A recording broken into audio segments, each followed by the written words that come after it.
buenas noches, gracias por acompañarnos. Estamos en Conversando en la Noche por Mega TV, nuestro espacio aquí siempre para tratar de entender mejor cómo funciona nuestra sociedad en distintos ámbitos, político, económico, social, a veces hasta en el mundo del arte o de la economía, como decíamos antes, pero sobre todo hablar con los protagonistas, con gente que tiene alguna influencia en algún sector y puede contarnos su testimonio y también sus ideas.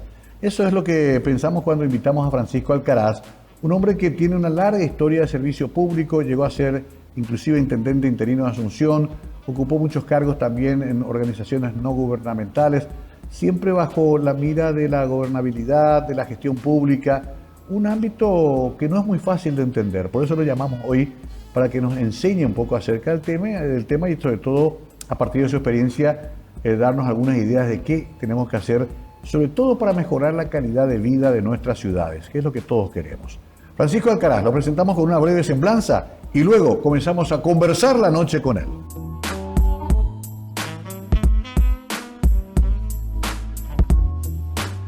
Francisco Alcaraz nació en Asunción en 1967, trabajó desde pequeño con su madre y hermano en un negocio familiar. Fue disc jockey desde los 14 años. Culminó su bachillerato en el Colegio Experimental Paraguay Brasil en 1986, donde fue delegado de curso. Ingresó a la Facultad de Derecho de la UNA en 1987. Además, fue secretario de Cultura del Centro de Estudiantes de Derecho. También es especialista en Administración Financiera Pública por la Universidad Católica, en Ética, Transparencia y Cumplimiento por la Universidad Columbia y especialista en Consultoría Política por la Universidad Camilo José Cela de España. Es magíster en Ciencias Jurídicas y egresado sobresaliente por la Universidad Columbia. Fue concejal de Asunción en 1996, siendo electo presidente de la Junta Municipal por unanimidad y ocupó varias veces la intendencia interina. Es experto en gobiernos locales, coordinó la redacción de la nueva Ley Orgánica Municipal, también coordinó la elaboración de planes de desarrollo municipal en 15 municipalidades. Apoyó la formación de 25 centros municipales de mediación. Además, redactó la Ley de Capitalidad. Fue gerente de proyectos de numerosas organizaciones de la sociedad civil y la cooperación internacional en materia de fortalecimiento de gobiernos locales, justicia, descentralización, participación ciudadana y democracia. Es conferencista invitado de universidades, organismos públicos y privados y es profesor de posgrado.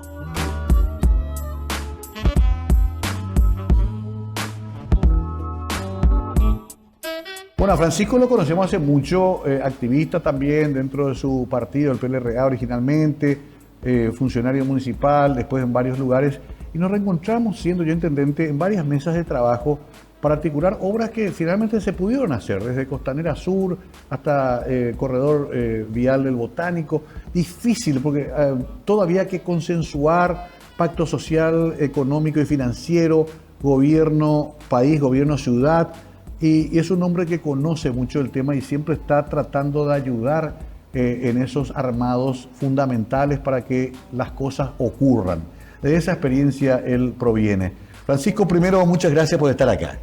Muchas gracias, Mario, por la invitación y un placer compartir con tu audiencia. Muy joven te involucraste en todo esto, por lo que veo, Centro Estudiante de Derecho UNA, abogado por esa casa de estudios, enseguida ya activaste en varias cuestiones gremiales. ¿Fue una vocación de muy joven? Estando en el Colegio Experimental Paraguay Brasil, ocurrían las crisis del Hospital de Clínicas. Los estudiantes que peleaban por un mejor presupuesto y enfrentando a la dictadura. Y me sumé a esas luchas siendo todavía estudiante de colegio. Estábamos todavía en la dictadura de Alfredo Stroessner. Sí. Yo ingreso en la facultad en 1987, se hacían las asambleas de la civilidad, que eran movimientos así relámpagos para tratar de elevar una voz de protesta ante el gobierno. Se cerraba una esquina, se hacía una pancarta, después salían todos. Y luego desaparecíamos, ¿verdad? Bueno, así que estaba en esas luchas y naturalmente me integré al movimiento Copau en la Facultad de Derecho, sí, que era un movimiento gremial que aglutinaba a gremialistas, básicamente que queríamos una democracia en el Paraguay, claro, que estábamos en contra de la dictadura de Stroessner. El primer presidente fue paraguayo Cubas, del Copau. Claro, sí. del Copau, sí. Sí. Y el último fui yo. Bueno, me pero recuerdo nítidamente, sí, ya Payo emergía como un dirigente importante. Claro, claro. Fue varias veces preso. Sí. Fueron también presidentes del Copau José Magno Soler, Rafael Jacobo, Marcelo Duarte, Carlos Cubas, el primo de Payo. Sí. Y después fui yo, ¿verdad?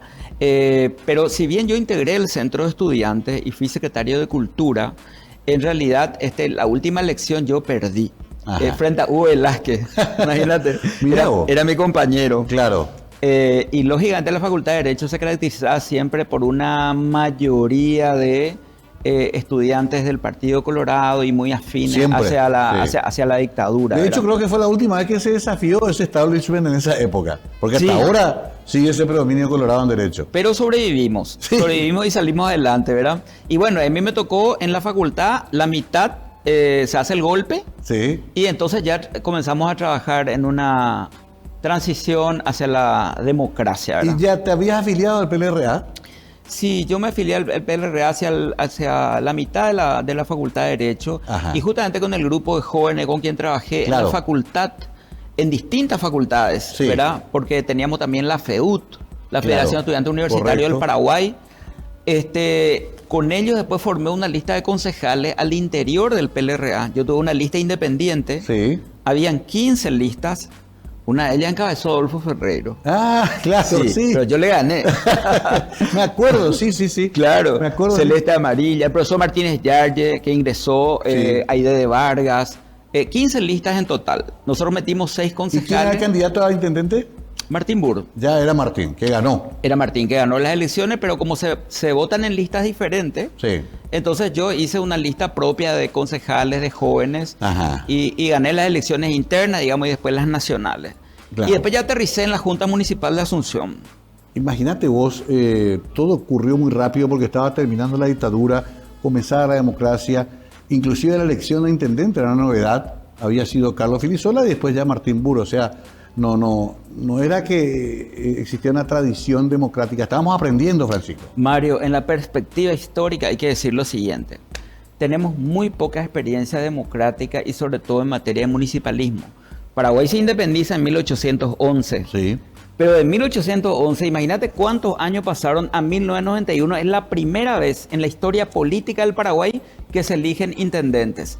Antes, en la ley orgánica municipal anterior, era el presidente de la República el que designaba a dedo, vos te vas a gobernar en Encarnación y vos te vas a gobernar en Presidente Stroessner o vos te vas a gobernar en Asunción. Era a dedo. Sí. O sea, la primera elección democrática en Paraguay es en 1991. Y de ahí a esta elección que vamos a hacer el año que viene, vamos a tener 6 elecciones municipales. Así que en términos históricos tenemos muy poca experiencia democrática en materia municipal. Interesante mirarlo así, porque eso también significa que hay un proceso de aprendizaje con errores y aciertos. Aún así, allí vamos a entrar ya en tema central, que es el municipalismo y los gobiernos locales. En el mundo, la tendencia es fortalecer los gobiernos locales. Sin embargo, en Paraguay no está pasando eso. ¿Qué te parece que está ocurriendo? Sin ninguna duda.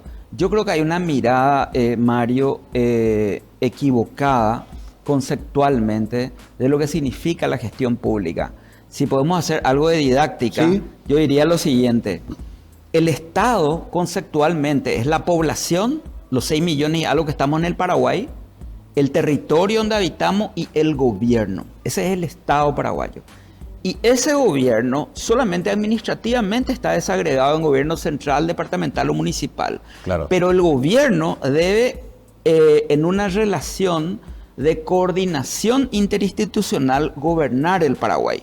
Entonces, ¿qué sucede? Se saca una ley y se dice, el desagüe pluvial es competencia de los municipios. Sí. Perfecto, así en la ley. ¿Y con qué recursos vas a construir el desagüe pluvial? Sí. Vas a contratar bonos que son intereses altos a corto plazo. Esas obras públicas de envergadura se tienen que hacer con créditos blandos, Claro. con la cooperación internacional, con la banca multilateral, BID o Banco Mundial, Sí. y solamente el gobierno central puede contratar esos Me préstamos. acuerdo de memoria eso porque era Sí. nuestro... siempre queríamos hacer algo grande. Entonces, ¿qué se tiene que hacer? Sí. En una política pública, vos definís el problema. Necesitamos desagüe pluvial. Asunción, área metropolitana, Encarnación, Ciudad del Este, Caguazú. Muy bien. Definido el problema, te vas a la estrategia de solución. Esa es una política pública. Hay que hacer entre el municipio, el gobierno central. Necesitamos una financiación a 40 años de plazo, a bajo interés. Y ahí construimos la infraestructura. Eso no se hace en Paraguay. El desagüe pluvial, problema en los municipios. Entonces se inundan todas nuestras ciudades, como Asunción, que está totalmente impermeabilizado. El último dato que yo tenía al 2023, había 25% de cobertura en desagüe pluvial. El resto, no. Y con todo lo que se planificó, que están todos paralizados ahora, la construcción de desagüe pluvial de las cuencas, esto de la última administración municipal, Sí. se llegaría a menos del 50%. O sea, estamos resolviendo La mitad. menos de la mitad del problema y tenés todo el área metropolitana. Perfecto. Entonces, la respuesta es, Mario, necesitamos asumir políticas públicas a nivel nacional, en cooperación y coordinación entre los gobiernos municipales y el gobierno central. Importantísimo lo que decís para arrancar, porque se vienen elecciones, estamos todos muy atentos a lo que va a pasar el año que viene, algunas complementarias como en Ciudad del Este, pero si no tenemos un plan para corregir ese problema, va a ser difícil. Y terminamos, Francisco, decepcionándonos de cada intendente que asume. Más allá de los colores, los partidos, depositamos mucha esperanza y esa esperanza después se frustra, generando hasta casi una desconfianza en el sistema democrático. O sea, vos partirías de que tendríamos que volver a sentarnos y negociar una suerte de gran pacto político entre los gobiernos locales y el gobierno central. Sí, eso se llama Plan Nacional de Desarrollo, Mario. Ajá. Ahora justamente el gobierno está trabajando en un Plan Nacional de Desarrollo 2050. Sí. Tenemos un Plan Nacional de Desarrollo 2030, pero como se dice, el papel siempre aguanta todo. Pero ese plan vos tenés que implementar. El intendente tiene día a día, y vos lo sabés, sus urgencias. Hay que limpiar la calle, hay que reparar el bache, Sí. hay que administrar el funcionariado, en los mercados, etc. Pero para estas políticas públicas de largo plazo, de infraestructura, es necesario conversar entre el gobierno municipal y el gobierno central, porque únicamente el gobierno central tiene un Ministerio del Ambiente para hacer toda Claro. la evaluación de impacto ambiental. Únicamente el gobierno central tiene una Secretaría Técnica de Planificación con los técnicos adecuados, con información estadística para hacer una buena planificación. Y únicamente el gobierno central puede tomar, porque el ministro de Economía y Finanzas que tenemos, ¿verdad?, es gobernador en el BID y en el Banco Mundial para decir, mi país necesita Claro. empréstitos de largo plazo a bajo interés para alcantarillado sanitario, Y desagüe garantiza pluvial. devolución. Claro. Bueno, quiero hacer la pausa ahí porque siempre va a ser así, cada 10, 11 minutos tengo que hacer la pausa, pero es apasionante este tema. Francisco conoce de memoria esta situación, ha dedicado su vida a estudiar esto y va a compartir esos conocimientos esta noche con nosotros. Francisco Alcaraz, ex concejal, ex intendente interino y con larga experiencia en la gestión pública, esta noche conversa la noche con nosotros.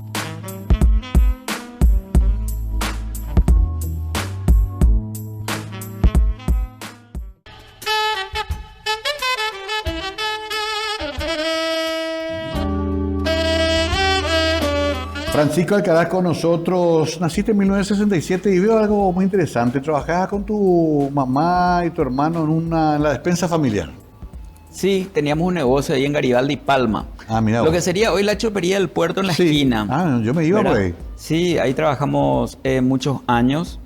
Luego tuvimos con mi hermano, Sí. que lamentablemente falleció, Ujú. una disquería y un servicio de discoteca, Broadway. Broadway Disco Show. Mira vos, me acuerdo perfectamente. Sí, yo era el disc jockey y nos íbamos a las MUNI, a las fiestas de colegio. O sea, de mi colega. Eso hice entre los 14 y los 18 años. Ahí estaban por ahí cerca también. Galería Central, Central. Sí. Claro. 15 de agosto, ahí entre Palma y Estrella. Me acuerdo perfectamente. Después ya apareció el amigo Portillo con Record World y compañía. Estaba la galería Teja y Sol también por ahí cerca. La galería Palma. Época en que el centro explotaba. Sí, no encontrabas un local donde alquilar. Sí. Y el que tenía el local y quería salir, podía pegarse el lujo de si alguien quería entrar, cobrarle algo que se llamaba llave. Cierto, el sí. derecho a entrar. Y ahora vos ves el centro lleno de se alquila, se vende, se alquila, Sí. se alquila, ¿verdad? Era así mismo, se pagaba la llave del negocio por entrar. Pero bueno, después hablaremos un poco de eso, que forma parte también de la gestión municipal justamente. Y bueno, y habíamos quedado un poquito en explicar cómo funciona la municipalidad. Y siempre cuando hablamos de la municipalidad, Asunción finalmente otra vez es la que más recursos tiene. Muchas veces yo le trato de explicar a la gente los presupuestos de ciudades como Ñemby, Luque, Fernando La Mora, San Lorenzo, también capitales departamentales, que son inferiores a los presupuestos de Asunción. Y también las tareas recaudatorias no son del todo ajustadas a la realidad porque no paga según la mitad la tributo municipal, ¿verdad? El impuesto no es impuesto, se impone, ¿verdad? Hay todo un problema en la matriz también, yo suelo explicar eso, de las municipalidades que hace muy difícil su funcionamiento correcto, Francisco. Sí, bueno, las municipalidades básicamente perciben impuesto inmobiliario. En el caso de Asunción hay unas 110.000 casas. Sí. Tiene una fuerte recaudación, como hay mucho desarrollo comercial en Asunción, los shopping, los cines, los negocios, los hoteles, los edificios, todos pagan también patente comercial, que es un segundo impuesto importante. El tercero es la patente de rodados de los vehículos, ¿verdad? Cierto. Impuesto a la publicidad y demás. Y después están las tasas. Las tasas especiales en realidad es una contraprestación del servicio recibido. Por ejemplo, se cobra tasas por barrido y limpieza, por recolección de residuos y disposición final, y el municipio debe gastar lo recaudado en tasas de barrido o de disposición final únicamente en la prestación de ese servicio. Ajá. Y ahí entramos en otro tema, Mario. En todo el Paraguay, a mi juicio, no existe un relleno sanitario con todas las condiciones técnicas que debe tener. Es decir, el sitio adecuado que no contamine venas de agua, ríos o arroyos, las chimeneas para respirar los gases de las basuras, ¿verdad? Sí. El tratamiento en que las basuras después de cada exposición hay que tapar con arena, la fumigación, es decir, tiene toda una técnica el relleno sanitario de verdad, el técnicamente aprobado, ¿verdad? Y también está en la ley que el municipio es responsable de tener un relleno sanitario. Si vos tomás la norma técnica de cómo debe hacerse un relleno sanitario y vas a verificar cualquier municipio en el Paraguay, directamente el intendente podría ir preso. O sea, tendríamos más de 200 intendentes presos, ¿verdad? Y sin embargo, el intendente no tiene los recursos para desarrollar esos vertederos con lo que la norma técnica exige. Ahí voy otra vez yo poniendo el esfuerzo, digamos, y la responsabilidad sobre el gobierno central. A mi juicio, debe identificarse en el Paraguay unos 20 o 30 sitios adecuados por el MADES, el Ministerio del Ambiente y Desarrollo Social. Aquí es un sitio adecuado para hacer un relleno sanitario. En segundo lugar, habrían que hacer licitaciones públicas con financiación internacional para la construcción de esos rellenos sanitarios que sean intermunicipales. Claro. Y dejar en las municipalidades la responsabilidad de la recolección de los residuos alrededor de ese relleno sanitario. Todos depositan ahí la basura y para el mantenimiento se paga por tonelada. Es decir, necesitamos nuevamente una coordinación interinstitucional, gobierno municipal, gobierno central, préstamos internacionales, intervención del MADES, porque estamos hablando de salud pública. Estamos hablando de no contaminar ríos y arroyos. Mientras tanto, vamos a la deriva, haciendo lo que se puede. Ya hubo la orden de cierre del vertedero de Cateura, pero todavía está en una transición. Se tomó la zona sur del Chaco, en la zona de Remancito, un vertedero. Hay que trasladar hasta ahí la basura, pero hay un plan de reconversión ahí en Cateura. No es fácil la cuestión social tampoco. Asimismo, los que trabajan en el vertedero Cateura o en otros sitios, hay familias que hacen reciclaje. Sí. Plásticos, cartones, botellas, etc. Y eso hay que regular. Y se hace técnicamente bien en otros países con las normas técnicas adecuadas, con cintas transportadoras, con los guantes, con los uniformes adecuados, con los tapabocas, para que puedan hacer con cierta higiene y salubridad las personas. O sea, hay que respetar también a los recicladores. Pero fíjate, Mario, un tema que alguien leyendo así un artículo de la ley puede decir, este no es un problema municipal. Y yo sí creo que es un problema municipal. El municipio tiene que bregar por la salud pública y por el bienestar de sus ciudadanos. Claro. El alcantarillado sanitario, vos sabés que está a cargo de la ESAP. Sí. Muy bien. Pero uno puede decir que el alcantarillado sanitario no es un problema en los municipios que tenemos que olvidarnos, y no. Estaba leyendo en el sitio web de la ESAP que la cobertura de alcantarillado sanitario, es decir, el tratamiento de las aguas cloacales en el Paraguay es del 33%. Sí.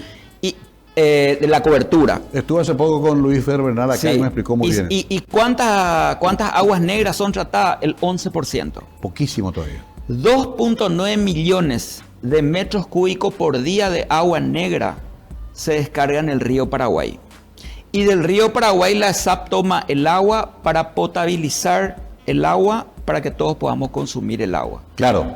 Es un problema nacional. Un problema nacional e inclusive con derivación internacional. Claro. Tuvimos amonestaciones de Argentina y otros países por el tema que le mandamos para abajo, el agua negra. Sí, es increíble cómo nos rezagamos tanto. Por eso es que en los índices también de medición de pobreza en un país, a veces no se entiende que eso es fundamental también para los organismos internacionales. Así cómo mismo. estamos en... hay un camino que se inició, pero es insuficiente, para decir a Francisco, en ese sentido. Ahí también falta un trabajo articulado, obviamente. Sin ninguna duda. En nuestro Plan Nacional de Desarrollo, aterrizando en los desafíos de la gestión municipal, Mario, Sí. definitivamente se tiene que incluir el alcantarillado sanitario, los rellenos sanitarios en todo el país, el desagüe pluvial, naturalmente el agua potable, Sí. y por supuesto transporte público y los demás temas más municipales, por llamarlo así, ¿verdad? Pero necesariamente necesitamos un Plan Nacional de Desarrollo donde el gobierno central y el gobierno municipal se pongan de acuerdo en políticas públicas a largo plazo, lograr los acuerdos, ver la financiación y llevar adelante el desarrollo de nuestro país. Hay, por último, dentro de este tema, porque quiero ir a varios temas, hay una cuestión hasta casi cultural, porque ya bien decías vos que antes era prácticamente un funcionario nombrado por el Poder Ejecutivo. Sí.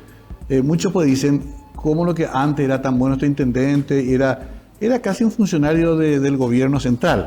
Disponía, por ejemplo, de maquinaria del Ministerio de Obras Públicas. O la Fuerza Armada. De las Fuerzas Armadas, claro. Era otro armado. Se hizo el armado democrático, pero no se le proveyó de las herramientas. Y ahí entramos en el tema presupuesto. Y vos alguna vez fuiste nada más y nada menos que autor de la ley de capitalidad. ¿Asunción necesita como capital una mayor asistencia de su gobierno central o no? Sí, sin ninguna duda, Mario. ¿Y cómo se efectiviza eso? A ver, hablándote un poco de la ley de capitalidad, nosotros hicimos dos versiones. Yo trabajé en ambas versiones. Una versión, en primer lugar, teníamos que hacer una exposición de motivos, ¿verdad? Sí. Y hablábamos de los perjuicios sufridos por la capital. Ajá. Asunción fue expoliado en su patrimonio verde por tres instituciones. Uno, las Fuerzas Armadas. O sea, todos los cuarteles, las Fuerzas Armadas, Sí. originalmente tenían que haber sido parques municipales. Correcto. Ok. En segundo lugar, por la iglesia. O sea, se hacían donaciones para la construcción de una iglesia, pero ahí donde está una iglesia a lo mejor tenía que haber habido una plaza. Sí. Y el Hasta calles. tercero era las seccionales coloradas, Sí. donde los intendentes de ese color transferían a su partido para la construcción de la seccional, y el barrio de San Vicente, por ejemplo, se queda sin plaza. Claro. Entonces teníamos, en primer lugar, tenemos un perjuicio verde, ¿verdad? Sí. De lugares de esparcimiento. En segundo lugar, se suele mencionar, y esto todo el mundo entiende, es la cantidad de personas y autos que el Departamento Central diariamente ingresan en Asunción, ¿verdad? Sí. Y segundo, que es el lugar asiento de los poderes del Estado. O sea, acá está el Poder Judicial, Claro. la Presidencia de la República, el Poder Legislativo. Ninguna de estas instituciones no paga impuesto inmobiliario. No. Está exento el impuesto inmobiliario. Entonces corresponde resarcirle a Asunción con recursos. Muy bien.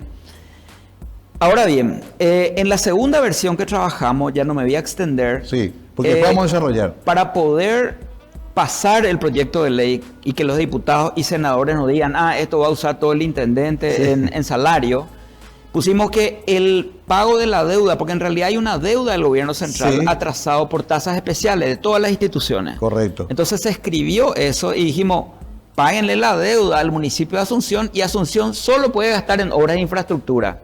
Y ese proyecto se aprobó. Y se aprobó pero por tiempo determinado nomás. Sí, era solo para pagar las deudas y construir infraestructura. Bueno. Pero fue un sedazo en un momento dado. Claro, sí, entiendo. A la vuelta vamos a profundizar porque obviamente que lo ideal sería algo más sostenible en el tiempo. De hecho, otras capitales así lo manejan con sus gobiernos centrales o directamente administran una mayor cantidad de cosas y por lo tanto tienen un mejor presupuesto. Vamos a hablar con esto enseguida. Es fundamental. Si no hay plata, es difícil que haya ningún cambio en ninguna ciudad. La gente quiere ser como Buenos Aires. Yo les recuerdo que Buenos Aires en su mejor momento tuvo 14.000 millones de dólares de presupuesto anual. Hoy estará por los 7.000, 8.000, pero igual son ciudades-estado, son ciudades autónomas, otra figura también distinta. Todo esto le vamos a preguntar, de acuerdo a su experiencia, a Francisco Alcaraz. Es un lujo tenerlo acá para entender mejor la dinámica administrativa de las ciudades y cómo podemos transformarlas. A la vuelta.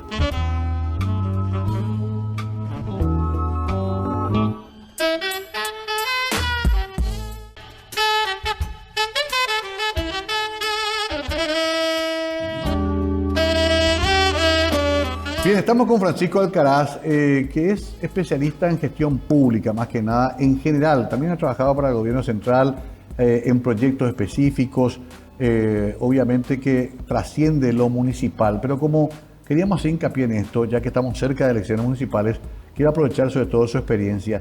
Nos quedamos en la ley de capitalidad que finalmente se hizo efectiva, funcionó durante creo que 3 o 4 años, época Hernando Samaniego, gobierno Lugo. Para que demostremos también de que no es un problema que haya otro signo político en el gobierno central y en el municipal. Es más, la historia recoge que casi siempre coincidieron los signos políticos y tampoco eso le ayudó mucho a Asunción. No. Caso de Nicanor Riera, caso vos sabés mejor que nadie. A veces ni siquiera una cuestión de afinidad ideológica, sino que de herramientas administrativas, ¿no? Legisladas para que se cumplan. ¿Eso es lo que quizás necesitamos de vuelta o no? Sí. Se necesita, Mario, naturalmente una voluntad política, ¿verdad? Primero. Una expresión remanida, pero que se necesita voluntad política. Claro. Fíjate que cuando Carlos Filisola desarrolla con Chalo Garay y su equipo el proyecto de la franja costera de Asunción, logran la factibilidad del BID, del Banco Interamericano de Desarrollo. Pero el gobierno no da el aval del préstamo. Ahí volvemos al tema de del gobierno central. Sí. Entonces no se puede hacer. Cuando se comienzan a hacer las actualizaciones de los estudios, en la época de Martín Burr, que se logra nuevamente una factibilidad del BIP, ya el monto se había elevado. O sea, siempre es más caro cuando vas a trazar. Ya tenés más pobladores para indemnizar. Correcto. Y lo mismo le pasó a Riera. Él volvió a reiterar y ahí entra, y Nicanor era el presidente, tampoco logró el aval. Totalmente, y nosotros por eso apelamos a hacerlo por partes y logramos mañana Tacumbú, que ahora va a tener sus 2.000, 2.800 viviendas. Un modelo de cómo se puede hacer. Eso lo hicimos en el Palacio de López, con 2 gobiernos. Vos estabas también ahí, sí, yo recuerdo, en esas mesas de trabajo. Quizás por parte, porque ahora el problema ya es mucho más grande. Pero también tenemos que hacer lo mismo para el desagüe pluvial. También tenemos que hacer lo mismo para las aguas negras. O sea, alguna vez en el BID, habrás escuchado esto, me dijeron, y Luis Fernando Bernal me confirmó, $1.000 millones de dólares necesitaba Asunción solamente para el tema de aguas. $1.000 millones de dólares. Que vos decís es mucho, pero también es poco cuando considerás todo lo que después se gana en plusvalía también. Claro. O sea, eso tampoco se considera, no es un gasto que se tira a la basura. Aparte que esa inversión, vos podés hacer un repago para una obra de infraestructura así, de un préstamo de 30 o 40 años. Claro. Y ganás mucho más, ¿verdad? A ver, para desarrollar esas obras de infraestructura, lo que fue un poco en tu gobierno, yo recuerdo que a mí me invitó el ministro Ullón en el gabinete civil para colaborar y acompañar toda la misión del Banco Mundial, donde se hicieron las actualizaciones de los estudios de factibilidad. Y vos sabés que hay que hacer también un trabajo social con CAMSAT, ¿verdad? Sí. Con la población. Y tuvo que haber acuerdos ahí entre el gobierno municipal y el gobierno central para poder llevar adelante. Esto funda un poco lo que decía yo en la primera parte de esta entrevista, Sí. de que si no hay acuerdo entre el gobierno central, el gobierno municipal y una política pública clara, una planificación, no se pueden llevar adelante estas políticas públicas que tienen que tener como objetivo, por supuesto, el bien común, ¿verdad? La solución de un problema. Ahí está también lo que, si bien recibió muchas críticas Óscar Rodríguez, yo estoy de acuerdo con él cuando dice, tengo un alto nivel de evasión y realmente no haya demasiada morosidad en el sistema. Esto es un tema que se viene arrastrando de años. Inclusive cada vez, Francisco, que se intentó hacer una reforma tributaria a fondo, Sí. tuvo frenos. Inclusive de los sectores del poder fáctico, poderes económicos, no solamente políticos. Ahí también tenemos un problema. ¿Y qué te dicen? Es que yo no quiero pagar impuestos si la ciudad no me ofrece resultados. Y estamos entre el huevo y la gallina siempre. Tampoco habrá resultados si no se tienen recursos. Vos sabés que hay inclusive terrenos, propiedades de empresas privadas en tierra municipal o fiscal. Claro. Más de las seccionales, más de los casos de las agremiaciones, ingenieros colorados, químicos colorados. Todo el mundo se instaló en la tierra pública en Asunción. Y ha sido un negocio también de muchos concejales, querido Francisco. Sin ninguna duda, Mario, el tema tributario pasa, quiero meterlo en algo más amplio, ¿verdad? Necesitamos una cultura ciudadana, necesitamos educación tributaria.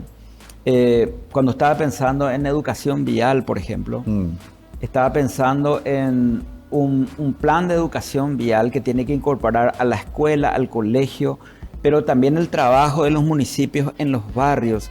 Yo he visto que en Encarnación, por ejemplo, hacen educación vial el municipio, tanto en las escuelas y en la costanera. Sí. Ponen así como simulacros de calle, ¿verdad? Y enseñan a los niños Claro. que hay que pasar en la cebra peatonal. Y le tienen que enseñar a sus padres que cuando conducen se respete la cebra peatonal cuando pasa una persona. Bueno, esto es parte de la educación vial que nos hace falta en todo el Paraguay, que sí es responsabilidad de los municipios, pero también del Ministerio de Educación y Ciencia, pero también de los padres. Y en ese contexto también entra la educación tributaria. O sea, si vivimos en una ciudad y queremos que el semáforo funcione, que se pinte la cebra peatonal para poder cruzar en una calle, tenemos que contribuir con el pago justo de nuestros impuestos, ¿verdad? O sea, el impuesto inmobiliario tenemos que pagar por la superficie construida y no como baldío. Claro. ¿Verdad? Exacto. Esa actualización, por ejemplo, y ya hay herramientas tecnológicas para Claro. hacerlo más rápido. Está bien, ahí habrá que trabajar también, evidentemente. Y ya que mencionaste Encarnación, me dejaste pensando, el otro día con Germán Martínez, averiguamos un poquito cómo lo hizo Encarnación. Encarnación tiene el apoyo de Yacyretá, obviamente, por los daños causados por la represa. Entonces, vimos que se invirtieron 800 millones de dólares en Encarnación. Entonces uno va y dice que esto es lo que queremos para Asunción. Ciudad mucho más chica, ¿eh? Sí. Ciudad mucho. Con Federico Franco Troche, que lo conoces también. Sí. Estuvimos también estudiando el tema. Encarnación lo logró, pero con una inversión de 800 millones de dólares en 10 años. ¿Ok? Asunción necesita algo así. Con esa recaudación, vos sabés, se presupuesta 150 millones de dólares, se recauda 80, 90, se bicicletea, se emiten bonos y así venimos. Así no va a cambiar la ciudad. No, Mario, definitivamente necesitamos una ley de capitalidad que, si bien la anterior sirvió como parche, al menos para que el gobierno central pague sus deudas, Sí. ¿verdad? Y se hagan obras de infraestructura, necesitamos una ley de capitalidad para hacer las obras de infraestructura de la capital de la República, porque esta es la capital de todo el Paraguay. Claro. No es solo de los habitantes que Es la vienen a carta de Asunción. presentación del país.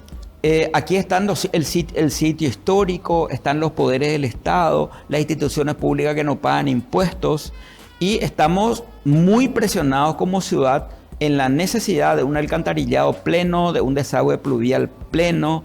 Tal vez se necesiten más algunos viaductos, necesitamos recuperar espacio verde. O sea que yo escribí un artículo, con ironía por cierto, Ajá. pero creo que tiene algún fundamento en la práctica. Había escrito, era columnista invitado de Noticias, ABC y Última Hora en su momento, Sí. sobre temas municipales, y una vez escribí el aporte militar para los espacios verdes de Asunción. Entonces hice un relato histórico de que alguna vez el municipio, de manera ilegal, municipio de Asunción, fue cediendo estos terrenos a militares, iglesias y demás.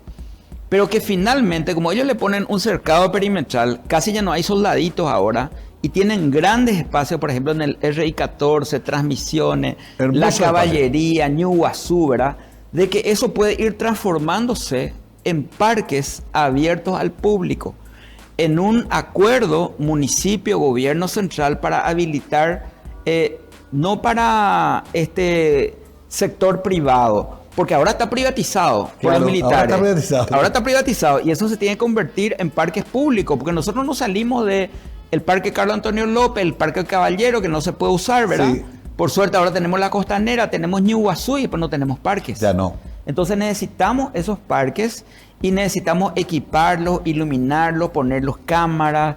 Hay que hacer acuerdos con la policía para el control, para la seguridad, ¿verdad? Hasta se puede compartir una parte con los militares. Pero por supuesto, que quedan ahí. Y entonces, irónicamente, yo decía el aporte militar que fue haber guardado eso privadamente y que hoy puede devolver a la ciudad. Porque te cuento que está muy bien preservado. Sí. Yo me fui varias veces porque soy amigo de muchos jefes militares y están impecables, pero vacíos. Así que ahí tenemos nuestros futuros parques. Bueno, esperemos. Antes de hacer la pausa, quiero también tocar algo que es un poco delicado, pero que siempre se instala en las campañas. La superpoblación de funcionarios. Pero mejor lo hacemos tranquilo en la próxima, porque es un tema más profundo. Porque se tiene la fantasía, Francisco, de que echando la mitad de los funcionarios ya vamos de una ciudad impecable. Y parece que no están así. Vos estuviste ahí adentro y sabés cómo es. Están los que sirven y los necesarios. Así mismo. Pero están también los otros. ¿Qué hacemos? ¿Lo hablamos a la vuelta? Dale, lo hablamos a la vuelta. Francisco Alcaraz, todos los temas municipales conoce muy bien y aprovechamos esa experiencia. Ya volvemos.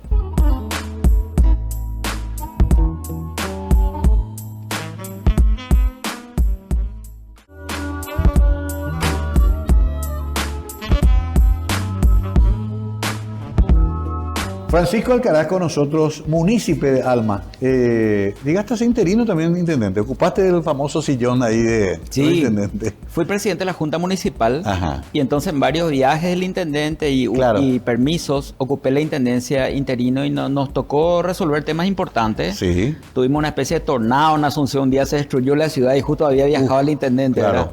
Así que tuvimos toda esa... Claro, porque la intendencia no te deja un día de sosiego. ¿Y tu familia no me contaste? ¿Tenés hijos? Sí, yo vivo con mis 2 hijos y con mi madre. Ajá. Luego de un matrimonio de 28 años que terminó hace 4 años, ¿verdad? Me divorcié. Sí. A pedido de ella y yo tengo que respetar, ¿verdad? me resulta conocido. No te queda alternativa, Somos ¿verdad? Colegas. La respeto mucho, fue muy buena madre, buena esposa. ¿Cómo se llaman tus hijos? Carlos y Jazmín, y mi mamá es Karina, tiene 84 años y la cuido en casa. Qué maravilla tener. Ese es mi núcleo familiar y mis pilares. Qué maravilla. Sí, con Francisco solemos hablar de estos temas más personales, pero también es bueno que ustedes le conozcan, ya que finalmente es un hombre público también. Francisco, nos quedamos con el tema del personal municipal. Si hay algo que a mí me importó mucho es el recurso humano, sigue siendo lo más importante en una institución siempre. No desde el punto de vista de perseguirlo, sino que tratar de transformarlo, de capacitarlo. Tenés larga experiencia en el tema.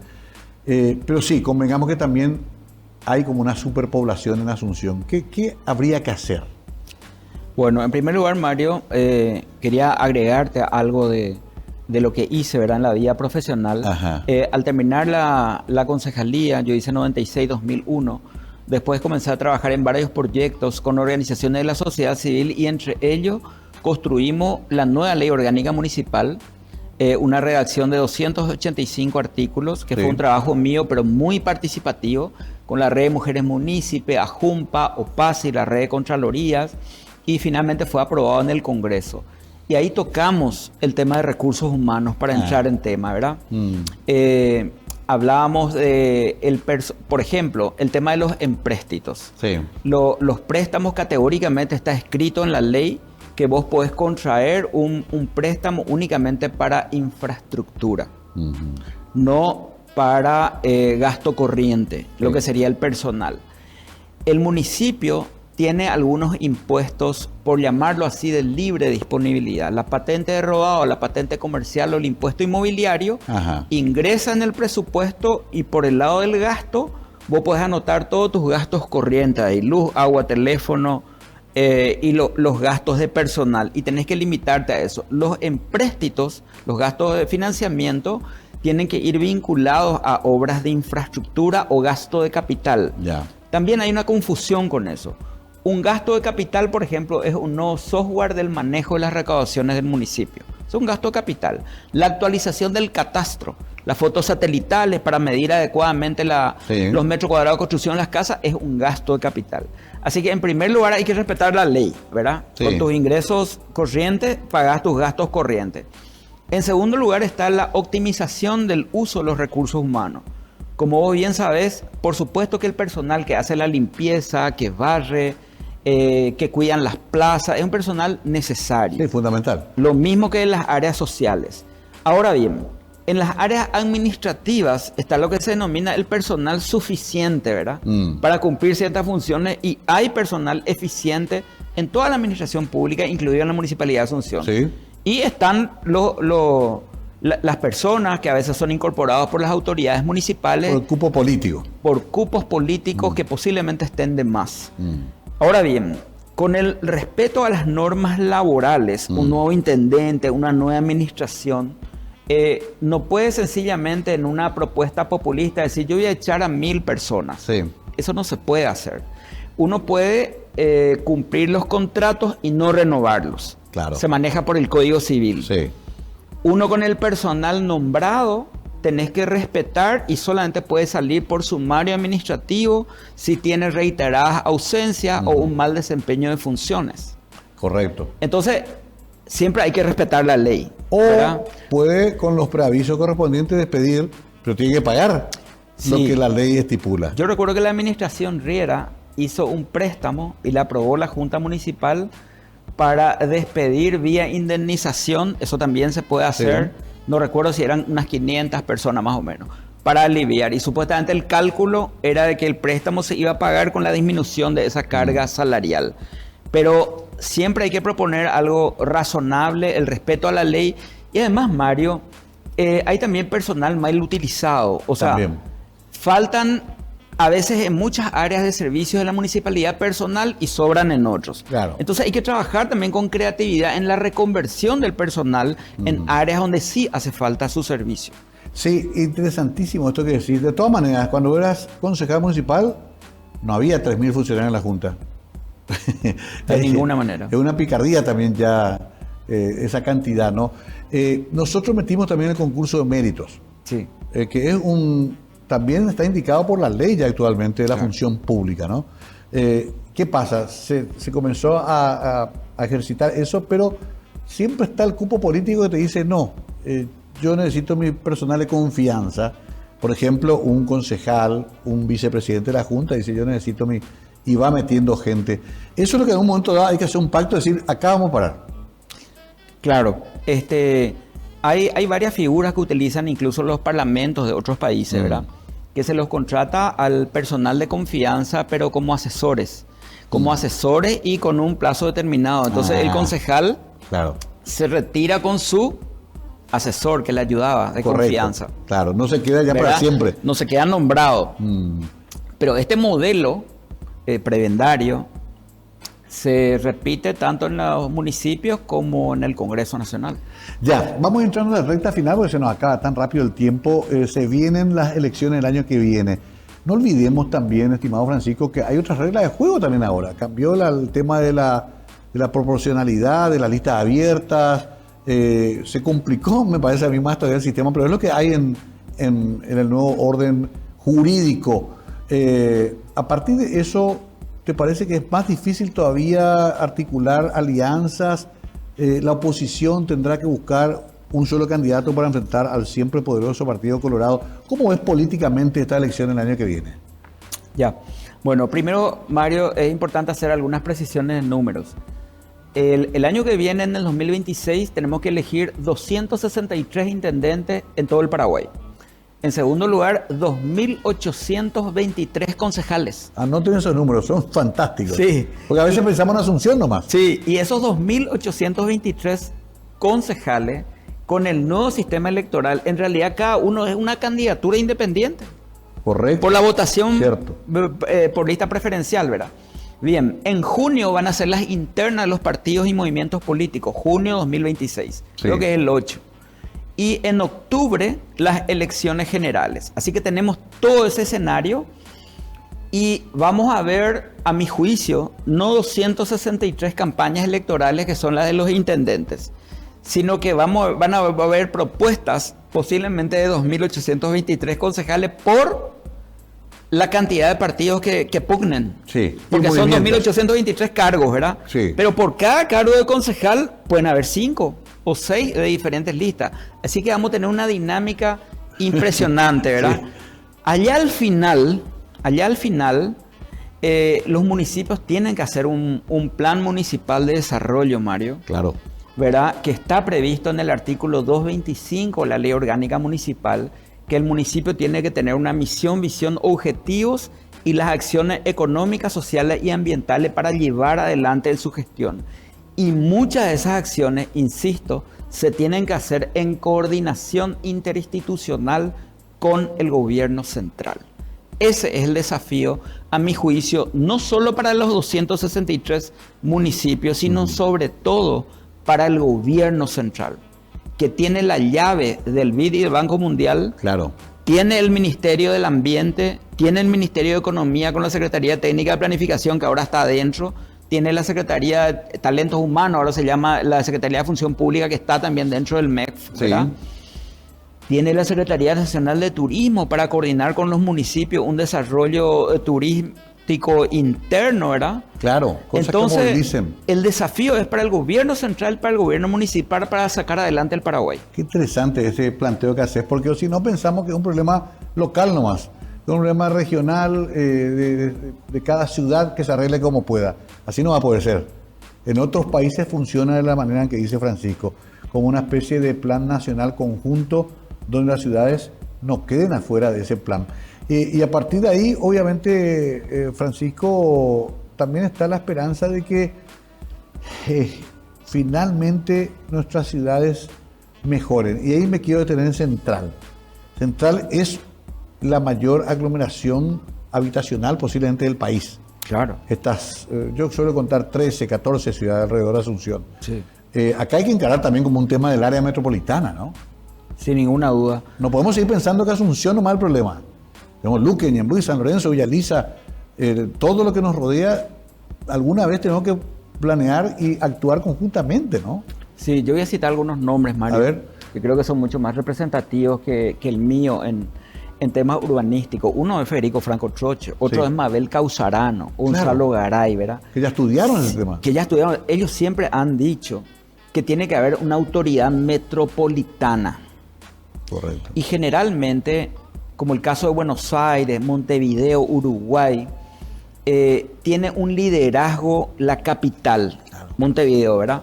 Entonces, el transporte público, por ejemplo, municipal, cada municipio maneja lo que es Sí. dentro de su municipio. Pero cuando es intermunicipal, bueno, un problema de Dinatram. Sí. Tiene que haber una visión metropolitana para, voy a repetir estos temas, el alcantarillado sanitario, el desagüe pluvial, las plantas de tratamiento, el transporte público, ¿verdad? Tiene que haber una visión metropolitana. La mayor marcha urbana del Paraguay es Central y Asunción. Claro. Estamos hablando de unos 3 millones de personas entre Asunción y Sí. Central, ¿verdad? Con toda la problemática. La mitad del Paraguay. Exacto, de desagüe, de sanitación, de todo, ¿verdad? De habitación. Qué interesante, porque ahí dejas un poco el campo abierto para que caminemos hacia eso, hacia una especie de gobierno conjunto de estas ciudades que conforman la mancha urbana. Ese sería el camino. Ese es el camino bajo el paraguas que yo te mencionaba hace rato. Sí. Un plan nacional de desarrollo donde hay que discutir los temas trascendentales del Paraguay.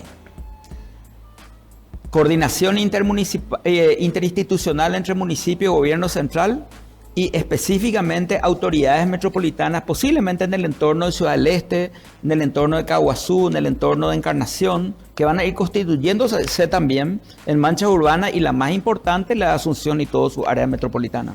A ver, mucha gente va a interpretar esta entrevista y decir, este se está lanzando para intendente. Quiero aclarar que no es el caso, que en realidad lo que quiere hacer Francisco, yo intuyo, es ayudar justamente a pensar esto y a meter en el debate con los candidatos. ¿Cuánto me dijiste candidato ahí?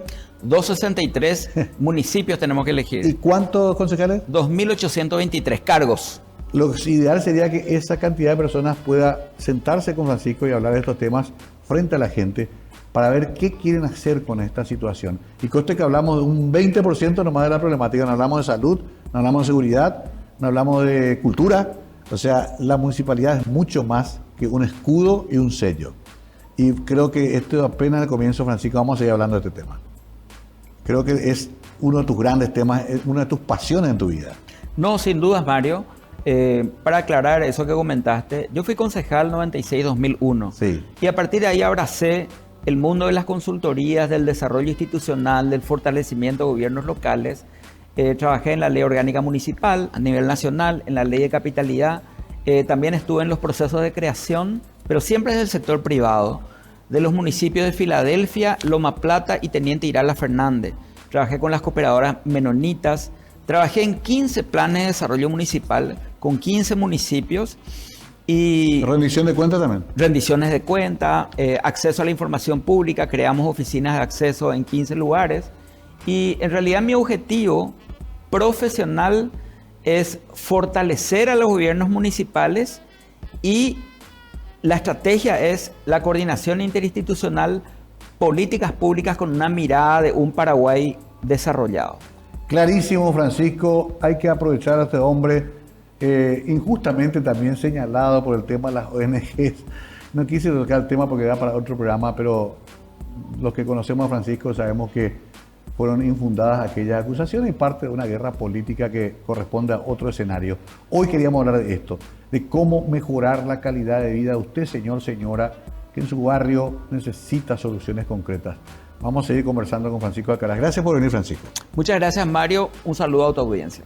Vamos a despedirnos por el momento, pero siempre en la intención de traer estas conversaciones aquí en Mega TV para debatir, para pensar, para cuestionar y para proponer. Gracias, buenas noches.